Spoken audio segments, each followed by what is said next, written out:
Бөбекжай балабақшасы көгершін тобында шымырлық пен шеберлік күніне орай балаларды ұлттық ойындағы танымдық шаралар ұйымдастырылды. Мақсаты қазақ халқының салт-дәстүрі, әдет-ғұрыптарын ұлттық өнерге деген балдарға қалыптастырып, белсенділіктерін арттыру бағыты бойынша ұйымдастырылған ойындар. Мынау біздің ұлттық нышандарымыз. Ендеше балдарды ұлттық алаңға шақырайық.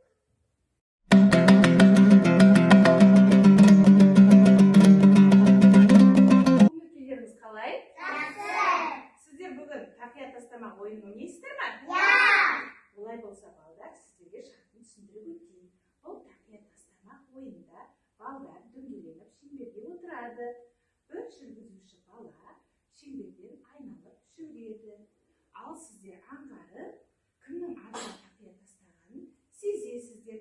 Сол бала жүгіріп баланы қуады. Егер де бала жеткізбеген болса, сіздер бір айып сұралады. Өз өнерлеріңізді көрсетесіздер. Ал ендеше бізде кім бастайды? Мен. Ал бастайық, Алихан.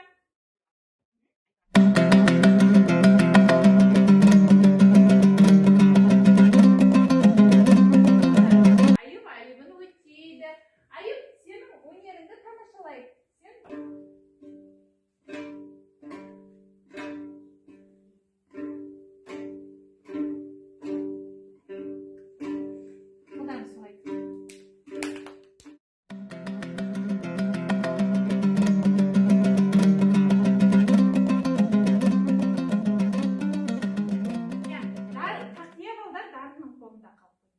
Ендеше дарын бізге айыбын өтейді. Мен көсілген жерім бар, айда шағын көрім бар. Адамдары ақпен қазақ деген ерім бар. Қазақ қасыл тегім бар, батыры мен бегім бар. Біз тәуелсіз орнымыз, болашақтан сенім бар. Жарайсыңдар, жарайсың, отыра ғой. Кел.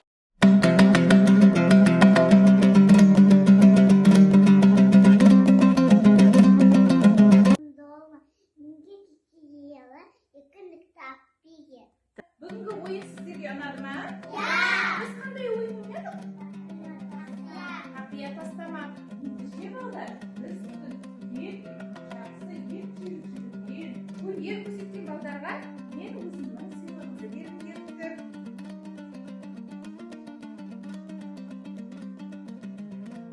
Қорыта келе, ұлттық ойын балаларды тапқырлыққа, жылдамдыққа, икемділікке, батылдыққа үйретті. Ойынға қатысушы балалар біріне-бірі тез түсінеді, ұйымшылдыққа үйренеді. Қазақ халқының дәстүрі, қазақ халқымыздың жүрегі.